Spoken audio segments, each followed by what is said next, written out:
direction du Seigneur? Est-ce que ta marche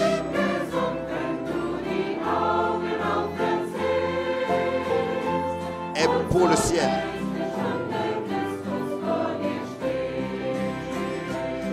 Seras-tu bientôt uni avec lui?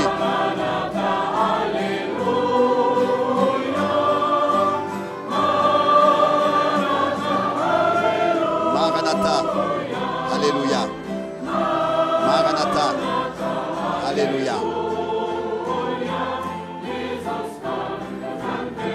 Jésus revient et commencera la fête des noces de l'agneau. Regardes-tu à sa venue? Est-ce que tu te tiens prêt pour lui?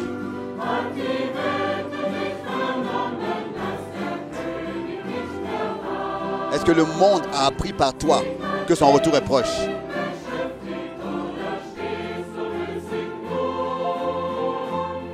Est-ce qu'on te voit occupé pour lui?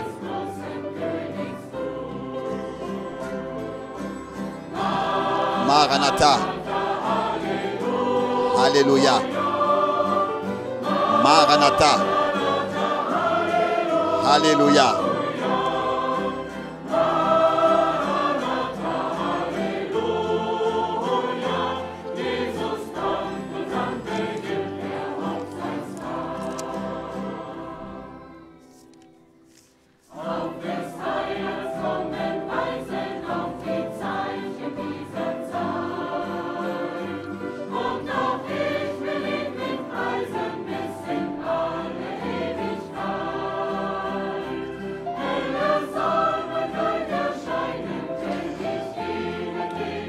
Des signes des temps montrent le retour du Seigneur.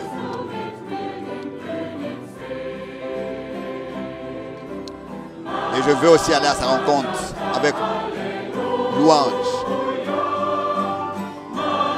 avec des vêtements blancs préparés. Maranatha, alléluia. Maranatha, alléluia.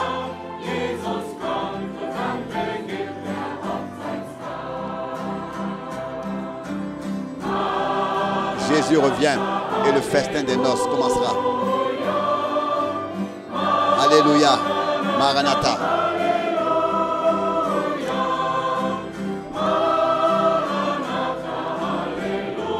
Maranatha. Alléluia. Jésus revient et le festin des noces commencera. Maranatha. Alléluia. Maranatha, alléluia.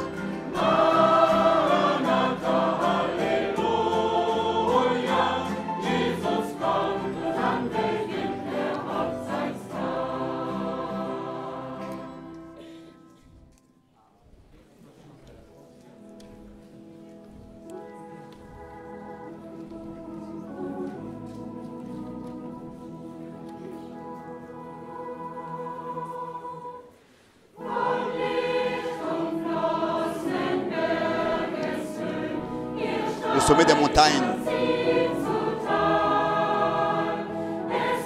est enveloppé de lumière. Combattants, descendez dans la vallée. Levez la bannière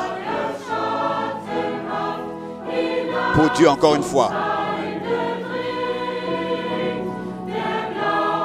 Là-bas en bas, il y a des ombres. Allez vers l'ennemi. La foi est la victoire qui a triomphé déjà du monde. La foi est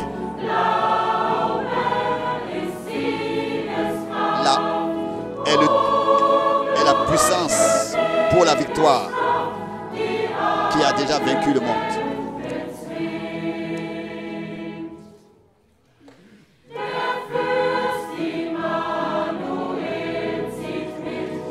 Le prince, le roi Emmanuel va devant nous. Sa parole est notre bouclier. Le chemin que ton pied foule maintenant. Le Sauveur est est avec toi. La parole de la croix.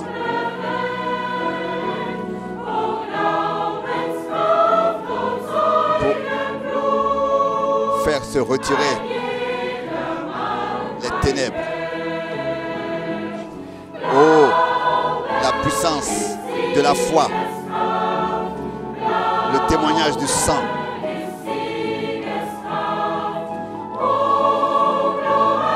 La foi est la victoire qui a triomphé du monde.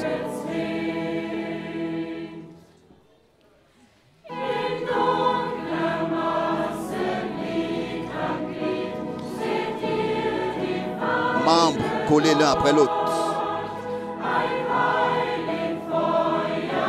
Nous nous tenons.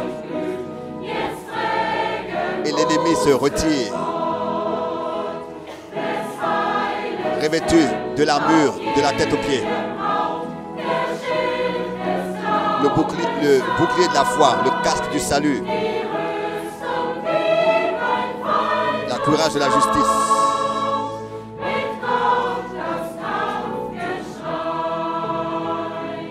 Aucune armure. L'armure qu'aucun ennemi peut dérober. Dieu est avec nous. Nous crions la victoire. La foi est la victoire qui a déjà triomphé du monde.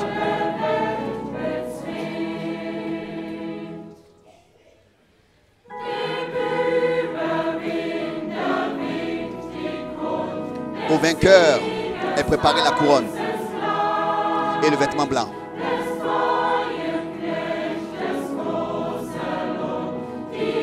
Aux serviteurs fidèles, la grande rémunération. Aux serviteurs fidèles au pluriel, la grande rémunération. Le repos après la guerre.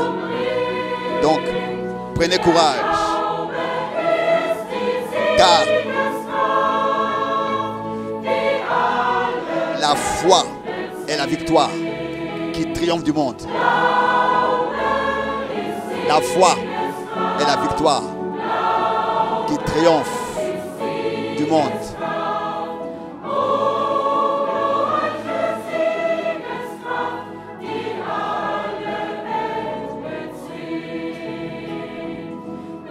La foi est la victoire qui triomphe du monde. La foi est la victoire qui triomphe du monde. Oh! Victoire qui triomphe du monde. La foi est la victoire qui triomphe du monde.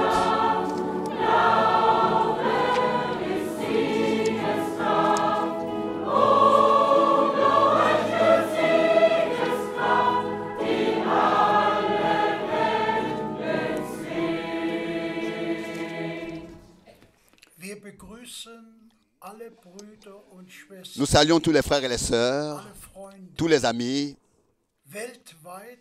dans le monde entier qui se sont connectés à cette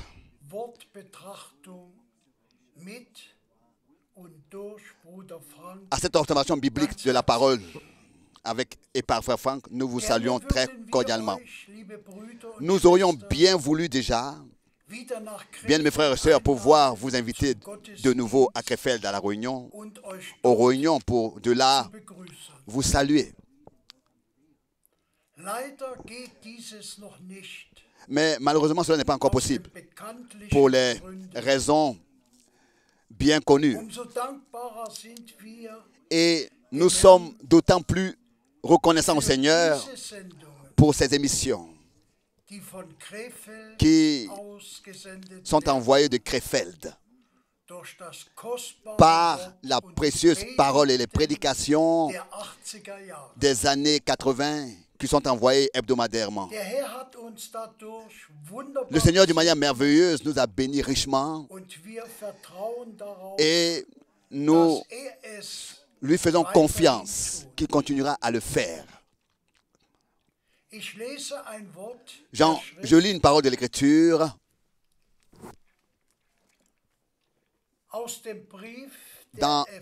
de l'Épître aux Éphésiens, le chapitre 3 à partir du verset 14. Ici, Paul écrit, « À cause de cela, je fléchis mes genoux devant le Père, de qui toute paternité dans les cieux et sur la terre tire son nom,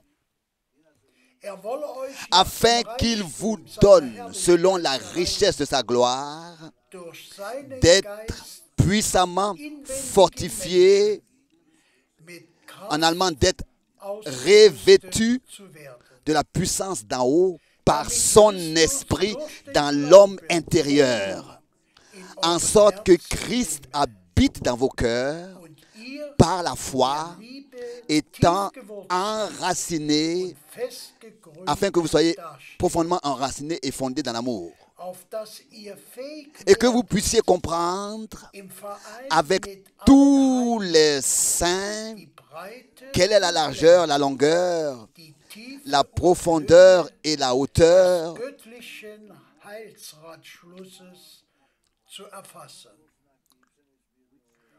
et connaître l'amour de Christ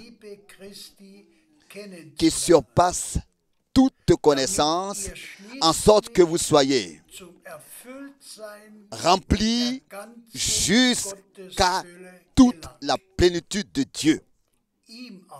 Or, à celui qui peut faire par la puissance qui agit en nous infiniment, au-delà de tout ce que nous demandons ou pensons. À lui soit la gloire dans l'Église et en Jésus-Christ dans toutes les générations au siècle des siècles. Amen. Nous prions. Père céleste, nous te remercions pour ta précieuse parole, pour cette observation de ta parole. Nous te demandons ta bénédiction. Bénis tous ceux qui écoutent. Fortifie ton serviteur. Nous te remercions pour tout. Dans le saint nom de Jésus. Amen. Bien-aimés frères et sœurs, bien-aimés amis, moi aussi je voudrais très cordialement saluer tous et aussi remettre toutes les salutations nombreuses qui m'ont été données, exprimées, particulièrement de tous les pays de l'Afrique, que ce soit le frère Ngonga, Dr Mbiye, que ce soit le frère Cécile, le frère Hilton, le frère Motika, le frère Ngonga, tous nos frères remettent leurs salutations, et bien sûr aussi de toute l'Europe, du Canada, de Montréal, de Toronto, de Edmonton, de partout. Les salutations viennent, aussi beaucoup de mails, aussi le frère Müller du lac de l'Est, le frère Oussa de l'Autriche, les frères de la Suisse régulièrement nous remettent leurs salutations, le frère Tati de Bruxelles, le frère John de Bucarest, le frère de Bratislava, le frère Miro. Oui, on pourrait augmenter, continuer la liste. Le frère Mwemba. Tous les frères remettent très fraternellement leurs salutations, sont liés avec nous et liés avec le Seigneur. Pour moi, aujourd'hui, c'est un jour particulier et de manière internationale, il m'a été demandé de me référer au 28 février 1963, et tous nous l'avons appris, n'est-ce pas, ce qui s'est passé autrefois. Mais avant que nous venions courtement à en parler, j'aimerais revenir à la parole qui a été lue comme introduction. Je voudrais, s'il vous plaît, encore une fois, citer le verset 15 comme il doit être cité. De qui toute paternité dans les cieux et sur la terre tire son nom, tire leur nom. Et dans la Bible, la Bible anglaise et dans les autres traductions, il est écrit là-bas, de manière trompeuse, de qui toute famille, dans les cieux et sur la terre tire son nom. Et c'est de cette traduction que la doctrine de la Trinité a été appelée à l'existence, qu'au ciel il y en a trois, c'est-à-dire Père, Fils et Saint-Esprit, et que par cela, c'est une famille qui est représentée, il représente, donc les trois représentent, ce seraient trois, et que ces trois représenteraient une famille, seulement parce que les traducteurs étaient des trinitaires. Donc ici, il ne s'agit pas de la traduction biblique, allemande. Ici, il s'agit d'une lecture correcte, originelle de la parole originale. Il ne s'agit pas de mettre une langue en avant.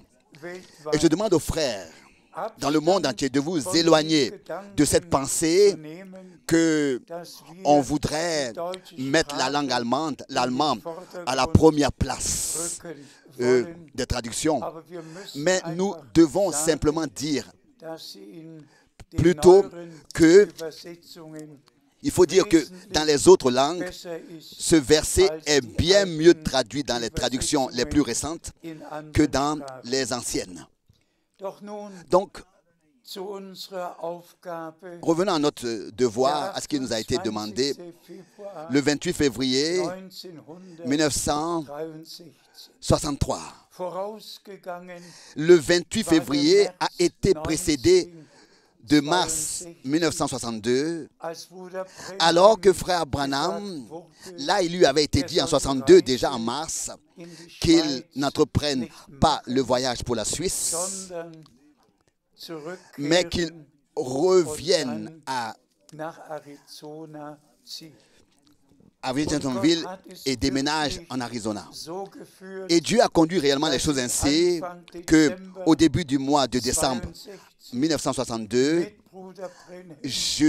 j'étais ensemble avec frère Branham et que là, lui, personnellement, il m'a rapporté tout ce qui lui avait été dit en mars 62 et ce qu'il doit maintenant faire en raison de l'ordre qui lui a été donné du Seigneur. Et représentez-vous bien cela. Dans une vision, il lui a été montré que quand ta rue étroite sera élargie, agrandie, et que les véhicules seront vus monter et descendre de la rue, et que ta clôture sera enlevée et posée sur la pelouse, ce sera le moment, le temps dans lequel, quand tu verras cela, c'est le temps où tu dois déménager en Arizona pour là-bas recevoir un ordre spécial. Et mes yeux, moi, mes propres yeux, ces yeux-là, le 1er, le 2, le 3 et le 4 décembre 1962, ont vu ces bulldozers, ont vu la clôture posée sur la pelouse de frère Branham. Ces oreilles-là ont entendu que frère Branham devait déménager, faire ses valises et avec sa famille aller en Arizona. Et déjà plusieurs fois, j'ai eu à le rapporter qu'il m'avait demandé personnellement de parler pour lui à Los Angeles et à Portland, Oregon, de tenir les réunions à sa place, des réunions auxquelles il avait été invité, auxquelles il devait parler. Donc, je l'ai fait de tout mon cœur pour lui. Et je suis allé à Los Angeles. Je suis allé aussi à Portland, Oregon. J'ai été dans ces deux villes parce qu'il me l'avait demandé. Donc, bien mes frères et sœurs, maintenant, nous venons vraiment à ce point très important. À tous, cette photo est connue. Dans cette nuée surnaturelle, ou bien alors dans ce nuage surnaturel, le Seigneur est descendu lui-même le 28 février 1963. Et dans cette nuée, il y avait 7 anges et Frère Branham disait que le 7e lui signifiait plus que tous les autres 6 et que c'est justement le 7e qui lui parlait et qui lui disait « Retourne à Jeffersonville car l'ouverture des sceaux va avoir lieu. » Frère Branham pouvait, n'est-ce pas, rapporter tous les détails qui lui avaient été dits pendant cette expérience. Dans cette expérience. Et bien, mes frères et sœurs, quand nous sommes même des témoins, quand on est même témoin oculaire de ce qui s'est passé en ce jour-là, lors de cet événement, extérieurement dans la région. Car Frère Branham disait que c'était une tempête météorologique avec des coups de tonnerre. Et qu'est-ce qui s'était passé? Il disait même que les cimes des arbres, le sommet des arbres se cassait et toute la région fut secouée. Mes yeux ont vu le sommet des arbres cassés. Mes yeux ont vu les masses rocheuses qui s'étaient détachées des rochers et qui avaient roulé par le tremblement de terre, par le choc. Mes propres yeux ont vu ces masses rocheuses en bas qui avaient roulé d'en haut des roches. Dieu a conduit les choses ainsi depuis le commencement que j'étais connecté à Frère Branham et à ce que Dieu a fait dans notre temps. Et maintenant, pour votre information à tous, assez souvent j'ai eu à le dire, ici est le magazine scientifique, Science Magazine, et vous voyez la même photo avec le nuage, avec la nuée surnaturelle à la première page du magazine. Dans ce magazine connu dans le monde entier, Science, donc le magazine scientifique. Et ici, ce long article de Dr. James McDonald, il décrit à quelle hauteur était la nuée ou bien le nuage avant de descendre. Et aussi dans le grand magazine connu dans le monde entier, Life, le Life. Et cet article a été redonné. Et ici, la photo avec le texte, un haut nuage, un mystère. Pour les incroyants, un mystère, mais pour nous, une révélation de Jésus-Christ dans notre temps. Et frères et sœurs, il faut que cela soit souligné clairement que le 28 février 1963, rien de sept tonnerres. Il n'était pas question des sept tonnerres, rien. Et encore une fois, rien de ça. Concernant le retour de Jésus-Christ, il était question de rien de toutes ces choses, de toutes ces doctrines qui, dans le déroulement des années, ont été inventées, ont été faites et propagées partout. Toutes les propres interprétations, toutes les propres explications. Ici, il n'y avait qu'une seule chose. Il s'agissait qu'il fut dit à frère Branham, retourne à Jeffersonville, car l'ouverture des sceaux va arriver. Voilà l'événement. Et que des ordres seront donnés. Amen. Point. Pas plus et pas moins que ça. Tous ceux qui ont bâti leur hérésie sur cet événement du 28 février 1963, qui ont laissé libre leur fantaisie et bâti leur hérésie, qu'aujourd'hui, au nom du Seigneur, il soit dit à ces hommes, vous avez été induits en erreur et avez perdu vos sens par un esprit fou qui fait perdre le bon sens. Car l'esprit de la vérité conduit toujours dans toute la vérité. Et c'est pour cette raison que nous devons avertir tous ceux qui ont été emportés dans des faux enseignements. Plus de 58 ans sont passés depuis l'ouverture des sceaux,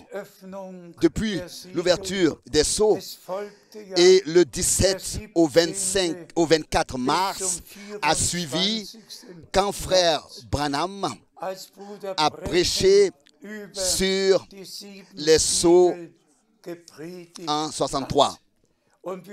Et nous avons écrit là-dessus, très clairement écrit sur ce sujet, et nous avons montré bibliquement comment est-ce que les 7 sceaux sont classés dans la Bible. La place des 4 premiers sceaux, le 5e et ensuite le 6e sceau jusqu'au 7e sceau, dans lequel, n'est-ce pas, au premier verset du chapitre 8, il est seulement écrit concernant un silence d'environ une demi-heure, mais directement, au prochain verset. Et je vis les 7 anges qui se tiennent devant Dieu, et 7 trompettes leur furent données. Là, ici, dans le deuxième et dans les prochains versets, au verset 3, il est directement dit, donc, il est parlé de ce qui est contenu dans le 7e sceau. Et nous sommes reconnaissants à Dieu de tout notre cœur, le Seigneur, de ce que nous avons reçu une vue d'ensemble, oui, la révélation par la grâce de Dieu que nous pouvions accepter, recevoir. Et nous allons toujours, particulièrement au premier chapitre de l'Apocalypse, et là, aux premiers 3 versets, et aussi aux 3 derniers versets de l'Apocalypse chapitre 22, au dernier chapitre de l'Apocalypse chapitre 22, et là nous allons aussi aux 3 derniers versets. Ici, dans les premiers 3 versets de l'Apocalypse, il est écrit ici, béni celui qui lit et ceux qui entendent les paroles de la prophétie. Et maintenant, soyez attentifs à ce qui suit. Entendez la parole de la prophétie et suivez maintenant ce qui est écrit ici. Et qui garde les choses qui y sont écrites. S'il vous plaît, dites Amen. Et qui garde quoi? Gardez quoi? Les choses qui sont écrites. Un vrai enfant de Dieu ne s'occupe pas de choses qui ne sont pas écrites. Il n'a absolument rien à voir avec cela.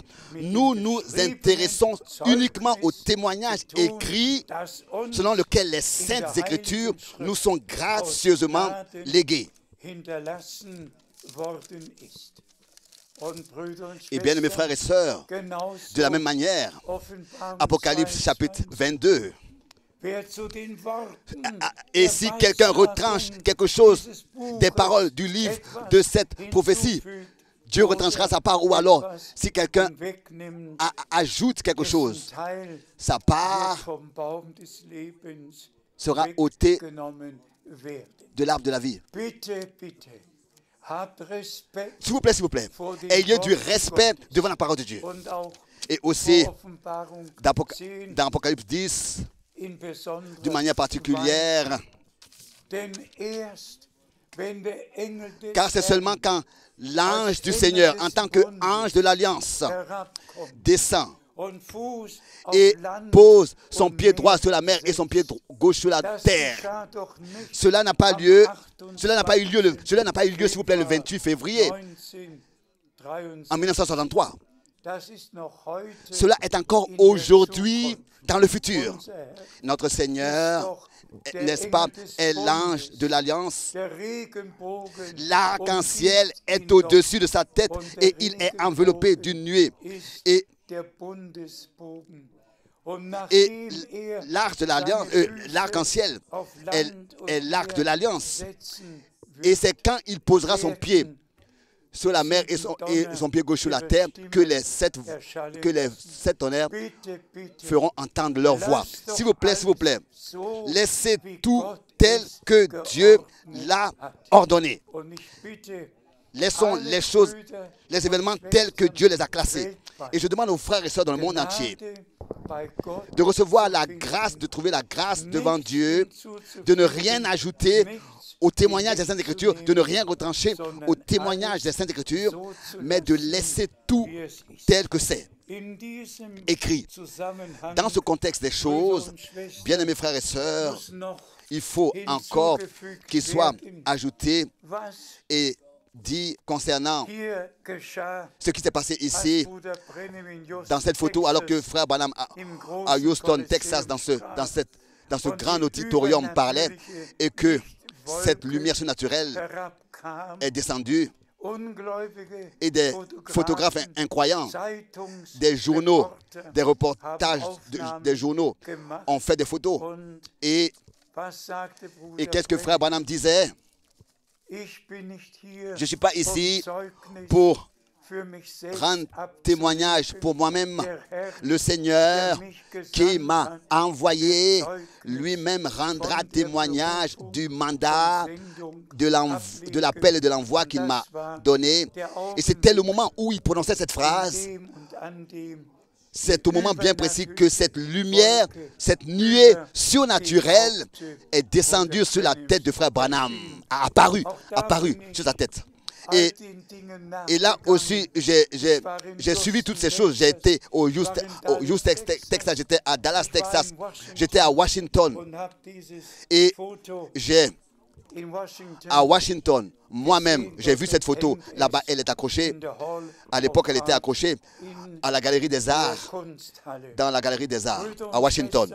Bien, mes frères et sœurs, parce que Dieu, par sa grâce, depuis le commencement, m'a accordé ce grand privilège d'être mis au courant de ce qui se passe pour cette partie, pour la partie la plus importante de toute l'histoire du salut, maintenant, avant le retour du Christ.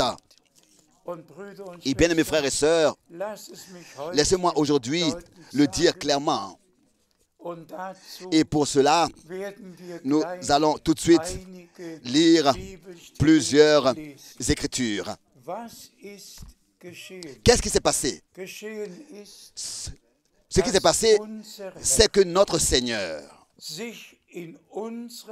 dans notre temps, de la même manière qu'il avait fait dans les jours d'Abraham, dans les jours de Moïse, il s'est révélé aussi de la même manière dans notre temps. C'est de ça qu'il s'agit. Pourquoi est-ce que, à frère Branham, le 7 mai 1946, il fut dit tel que à Moïse 2 signes ont été donnés. C'est ainsi qu'à toi aussi 2 signes seront donnés. Tous, nous connaissons l'appel de Moïse.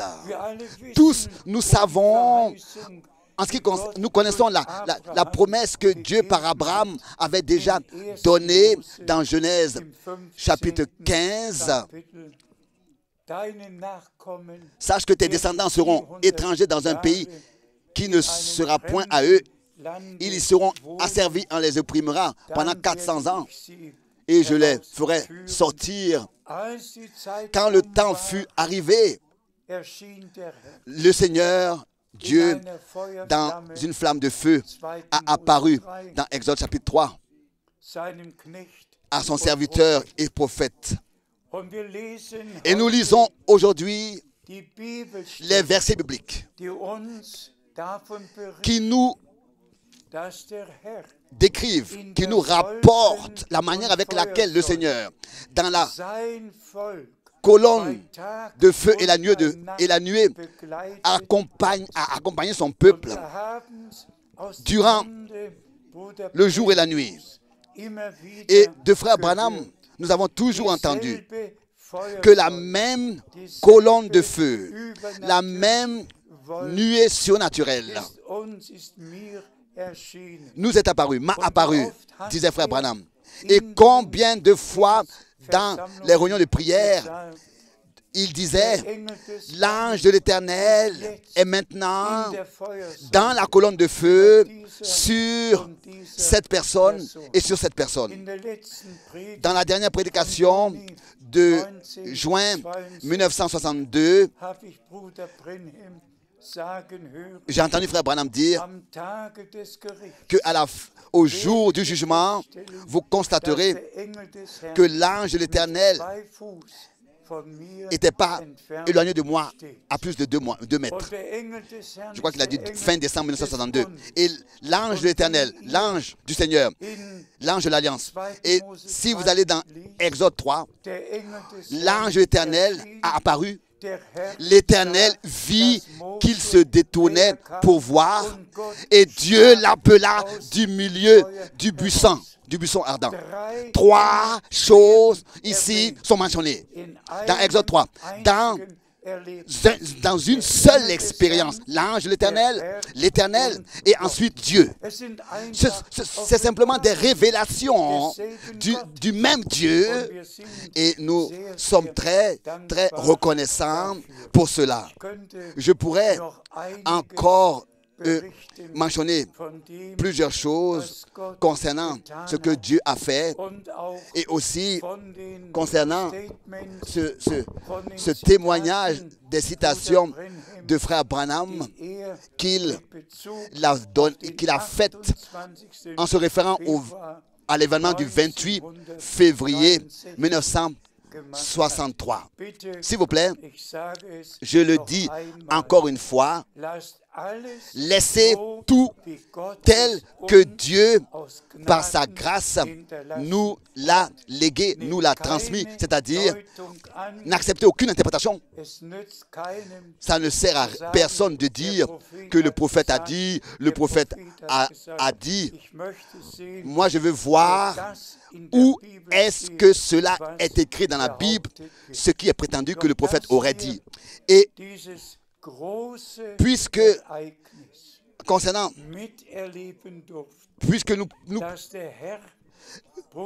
nous puissions être encore vivants après 88 ans depuis 1933, que le Seigneur a ordonné à frère Branham d'apporter le message qui sera précurseur du retour du Christ.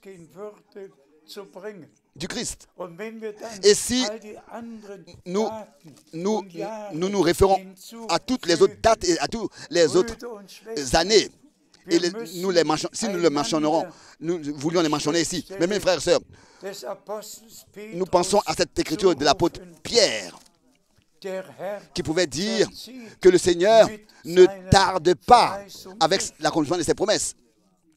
mais il use de patience. Ne voulons pas que plusieurs périssent. Il use de patience jusqu'à que les derniers, jusqu'à que la totalité des nations soit entrée. Et que ensuite, quand la totalité des nations sera entrée, alors il reviendra. Justement, cette pensée me vient à l'instant même que Frère Branham aussi a exprimé en insistant en ce qu'il a souligné souvent, alors qu'il vit cet énorme, ce grand champ. Et il disait, le champ de blé doit persévérer, doit attendre jusqu'à la pleine maturité.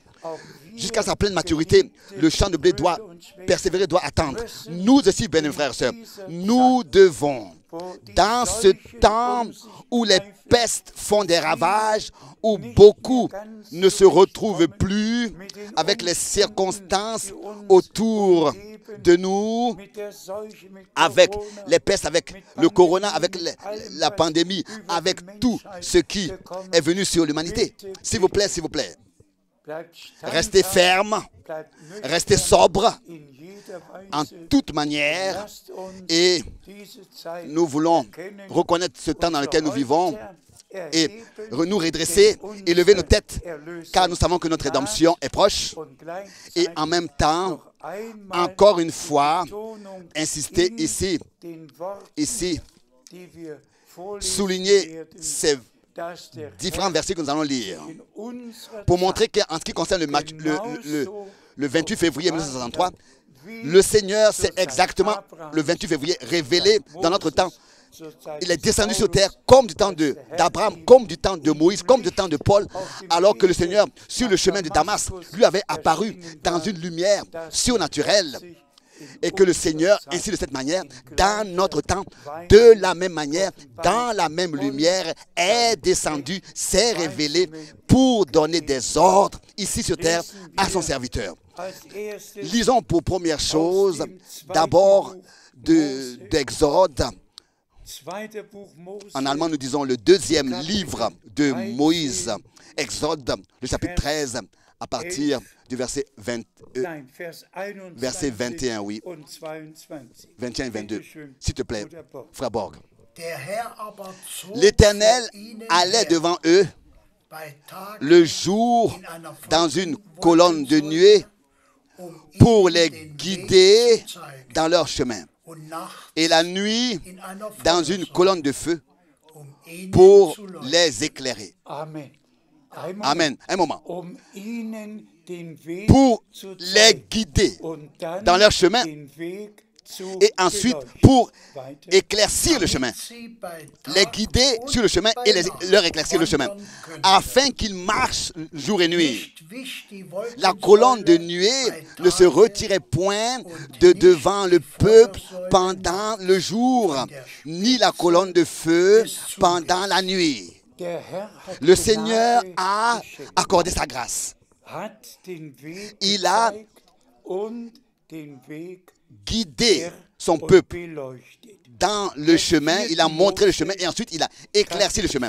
Maintenant, dans Nombre chapitre 14, versets 13 et 14.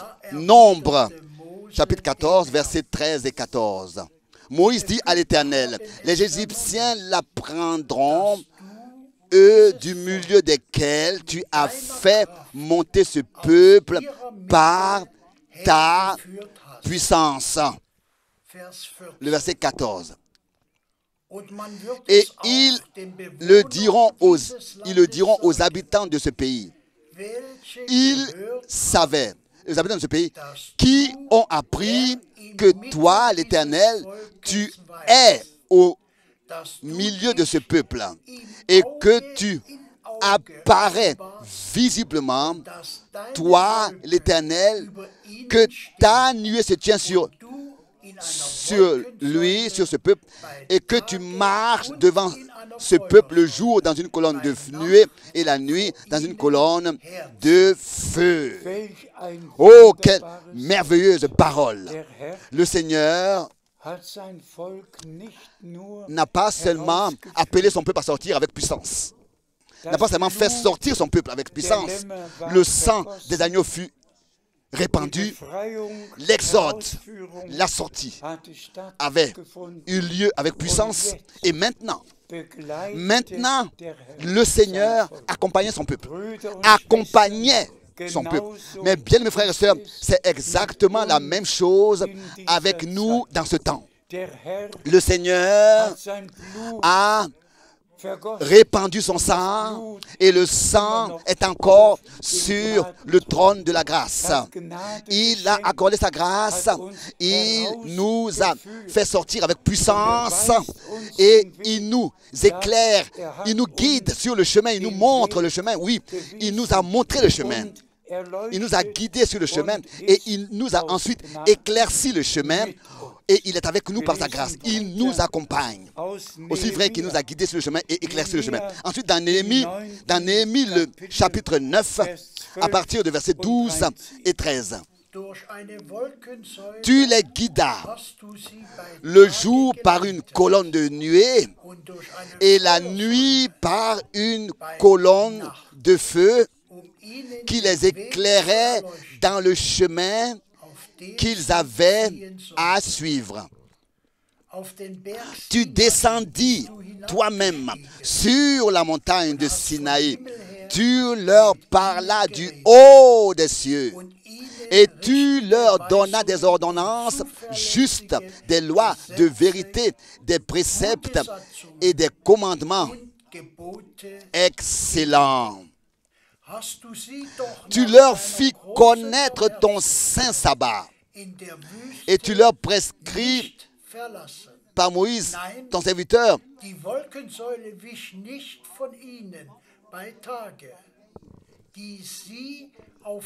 Verset 13, pardon. Tu descendis sur la montagne de Sinaï, tu leur parlas du haut des cieux et tu leur donnas des ordonnances. Juste des lois de vérité, des préceptes et des commandements excellents. Tu leur fis connaître. Il a relu le verset 12 et 13. Que le nom du Seigneur soit loué et exalté. De ce que dans notre temps, dans le verset 12 et 13, nous avons eu la grâce de vivre cela. Et si nous lisons que Jésus-Christ est le même hier, aujourd'hui, et le même éternellement, et que Dieu le Seigneur éternellement reste le même et fait la même chose. Et bien, mes frères et sœurs, tout à l'heure, j'ai rapporté concernant le 28 février 1963. Ce n'est pas une histoire que des croyants fanatiques ont inventée. Ce sont des incroyants, des reporters de journaux. Ce sont eux qui ont écrit, des professeurs. Le professeur McDonald a écrit là-dessus concernant un nuage inexplicable. Et frère Branham était présent alors que cette nuée descendait. Donc, nous avons la confirmation divine que le mandat de 1933, donc prononcé depuis 88 ans, fut et qui fut toujours de nouveau renouvelé. Et nous savons que nous vivons directement la dernière partie maintenant de l'histoire du salut. Nous vivons maintenant la dernière partie de l'appel à sortir, la dernière partie de notre préparation, la dernière partie de l'accord avec chaque parole de Dieu. Le Seigneur, n'est-ce pas, a conduit les choses ainsi. Laissons-nous encore lire du psaume 78, le verset 14. Psaume 78, verset 14. Il les conduisit le jour par la nuée et toute la nuit par un feu éclatant. Oh, bien mes frères et sœurs, il les conduisait. Il te conduit aujourd'hui. Il me conduit aujourd'hui. Il nous conduit aujourd'hui. C'est de ça qu'il s'agit. Et nous sommes très reconnaissants à Dieu pour cela. Venons maintenant rapidement encore au prophète Daniel, au chapitre 12. Et ici, nous lisons le verset 9 et le verset 10. Daniel, chapitre 12, verset 9 et verset 10. Il répondit, va, Daniel, car ces révélations seront tenues secrètes et scellées jusqu'au temps de la fin. Le verset 10. Plusieurs seront mis à part, purifiés, blanchis et éprouvés. Mais les méchants feront le mal, et aucun des méchants ne comprendra. Mais ceux qui auront de l'intelligence le comprendront. Amen. Cela est valable aussi pour notre temps. Scelle le livre jusqu'à la fin des temps. Nous sommes dans la fin de ces temps-là aujourd'hui. Et le livre scellé a été ouvert. Les révélations, par la grâce de Dieu, nous les avons reçues. Et nous pouvons, par reconnaissance, dire à Dieu l'Éternel, à l'Éternel Dieu, rien n'est resté dans les ténèbres. Le temps est là, le Seigneur a tenu sa parole, car il est écrit, n'est-ce pas, avant, et comme nous l'avons lu, jusqu'à la fin des temps. Garde cela scellé jusqu'à la fin des temps, et beaucoup sonderont et seront purifiés, blanchis, éprouvés, et auront de l'intelligence pour comprendre. Cela est maintenant notre temps. Et c'est ce qui se passe maintenant, notre temps, pour être purifié, blanchi et préparé. Après avoir compris et reçu l'intelligence pour ces choses. Maintenant, de Romains 1, j'aimerais demander de lire les premiers 6 versets. Romains chapitre 1, du verset 1 au verset 6. Paul, serviteur de Jésus-Christ, appelé à être apôtre, mis à part pour annoncer le message du salut de Dieu. Restons d'abord ici un moment. Appelé à être apôtre, mis à part pour annoncer le message divin du salut. Continuons à lire le verset 2. Évangile qui avait été promis auparavant de la part de Dieu par ses prophètes. Amen. Ça, c'est puissant ici. L'évangile valable éternellement, tel qu'il l'avait déjà dans l'Ancien Testament, annoncé à l'avance par ses saints prophètes, dans les Saintes Écritures. C'est-à-dire ces paroles concernant son fils, né de la postérité de David, selon la chair, mais déclaré fils de Dieu avec puissance,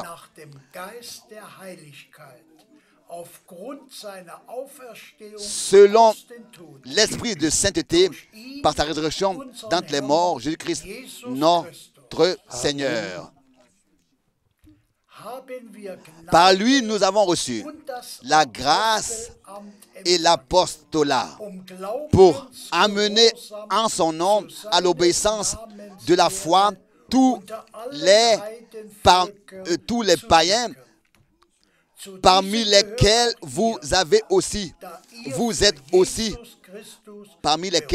aussi, vous qui avez été appelés par Jésus-Christ. Louez ça le Seigneur. Et ça aussi, ça se répète dans notre temps.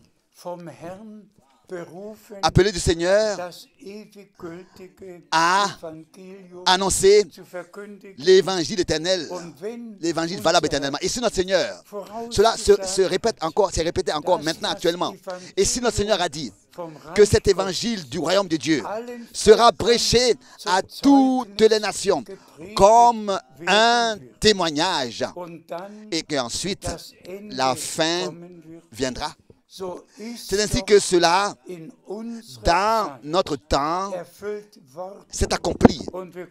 Et nous pouvons, de tout notre cœur, par conviction, dire: ces Écritures-là sont accomplies devant nos yeux. Le Seigneur a pris soin pour ça, que son évangile valable éternellement, tel qu'il fut prêché au commencement, expérimenté, pratiqué, tel qu'il fut expérimenté au commencement, prêché, expérimenté et pratiqué. C'est ainsi qu'à la fin aussi, le même évangile est prêché. Et dans les prochaines émissions, nous allons devoir revenir à parler de cela. Ce qui est pour chaque domaine, pour le foyer, pour le couple, pour la famille, pour l'église, pour les femmes, pour les hommes, pour les frères, pour les sœurs, tout est écrit dans les Saintes Écritures et nous sommes reconnaissants de ce que, avec un amen de tout notre cœur, nous avons la grâce de recevoir ces choses, d'accepter ces choses. Résumons bien, mes frères et sœurs, et particulièrement, je dois adresser cela à tous les frères dans le ministère et penser à eux. S'il vous plaît, bien-aimés frères, prêchez, annoncez seulement ce que vous pouvez prêcher avec les Saintes Écritures, en respectant le contexte. Nous voulons laisser tout le reste à Dieu. Par exemple, je voudrais encore vous montrer une photo alors que frère Branham prêchait et subitement, il a dit: maintenant, la présence surnaturelle de Dieu est dans cette pièce, est dans cette salle. À ce moment-là, des photos ont été prises. Toute la plateforme était remplie était en feu. Toute la plateforme était en feu. Ici, vous voyez frère Branham, il se tient là et vous voyez, toute la plateforme est en feu, est entouré de feu. Bien-aimés frères et sœurs, je le répète encore une fois, pas d'interprétation, pas d'explication de devant la chair, mais de reconnaître pour nous la signification de ce que Dieu a fait de manière surnaturelle.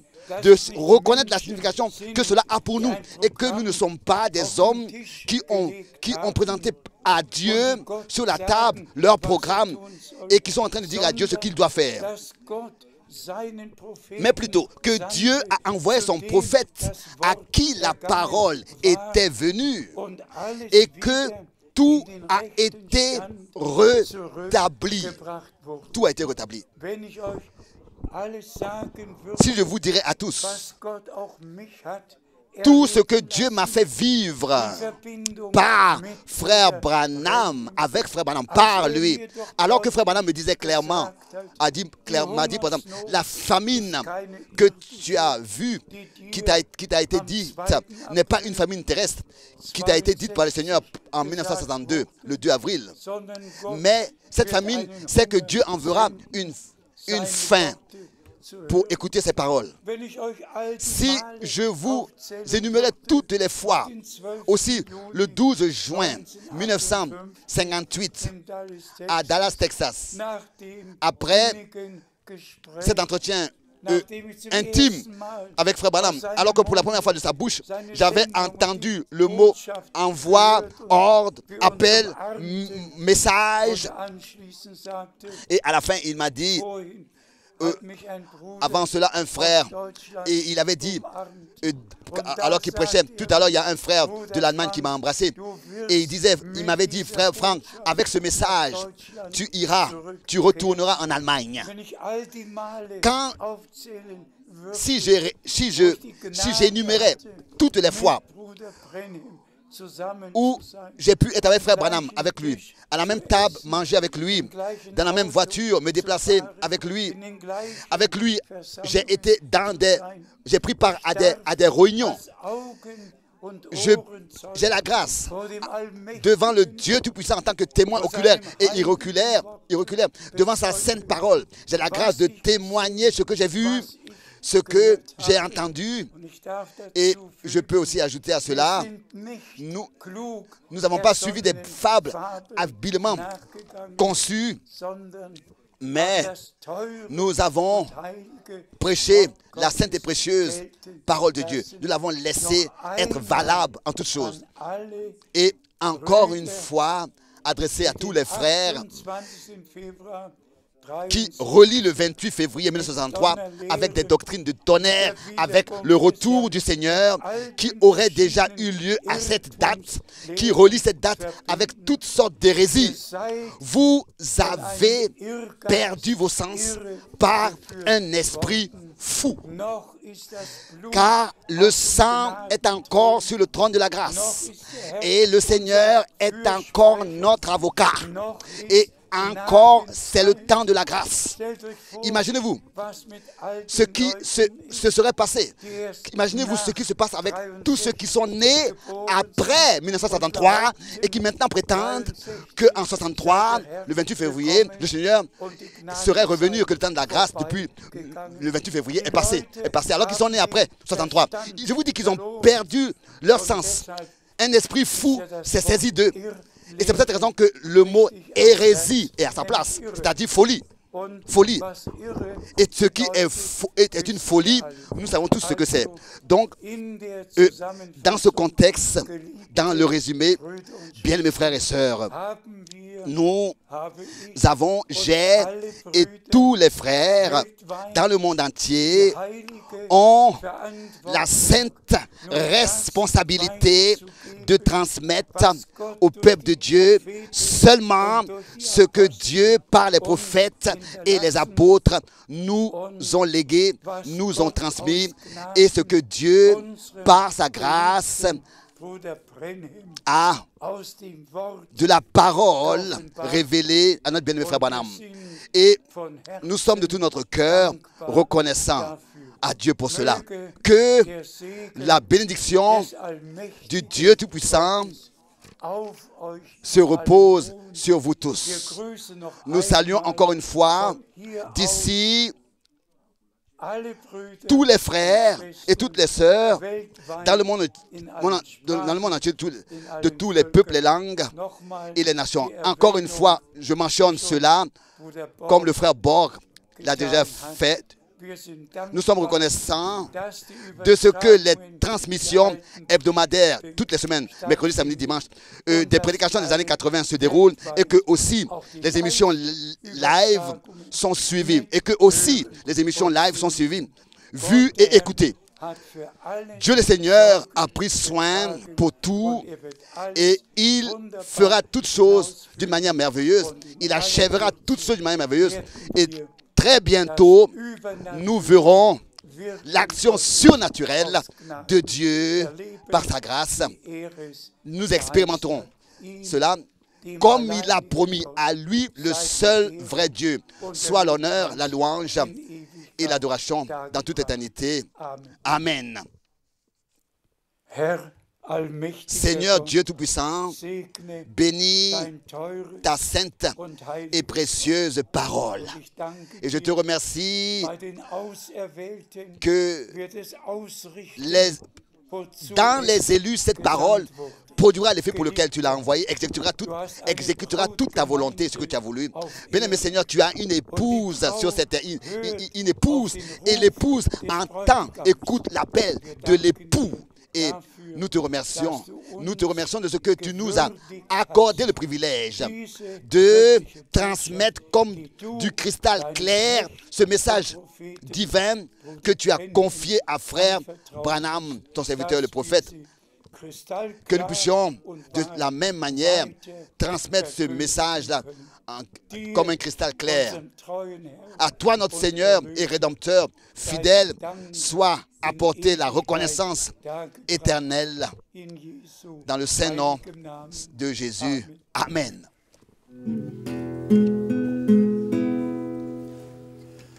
Oh, que amigo nos es Cristo, la aflicción y nos manda que llevemos todo a Dios en oración.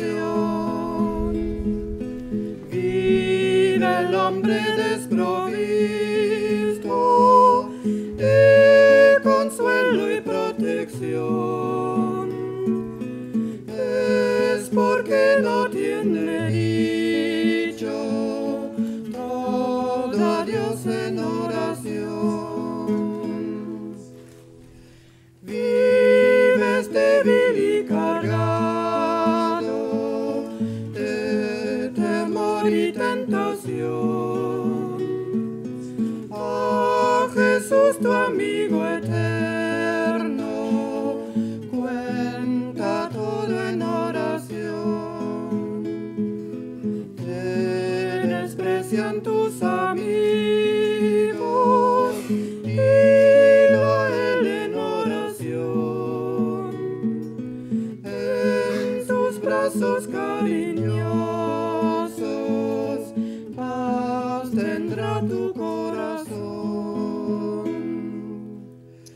Jesucristo es nuestro amigo, de esto pruebas mil mostró.